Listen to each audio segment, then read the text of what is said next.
सर्वांचे खूप खूप आभार. ओके. सर्वाला विनंती आहे की आपला विजय उत्सव अतिशय शांततेत आणि चांगल्या पद्धतीने साजरा करायचा.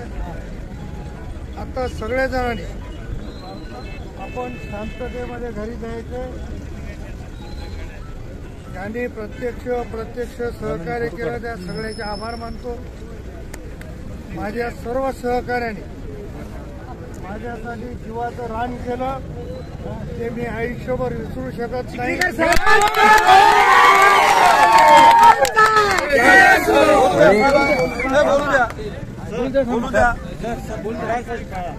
आपण खूप माझ्यासाठी मेहनत घेतली, रात्रंदिवस एक केला. मी सर्वांचे मनापासून आभार मानतो. आता माझी एवढीच विनंती आहे की सर्वांनी अतिशय शांततेत आपल्याला घरी जायचं. आपण उद्या परवा येता अवकाश सगळ्याला भेटू. एक रोह्याला बैठक घेऊ, एक कंधारला बैठक घेऊ. त्याच्यामुळं कोणी असं वेगळं समजण्याची आवश्यकता नाही. सर्वांचे खूप खूप आभार.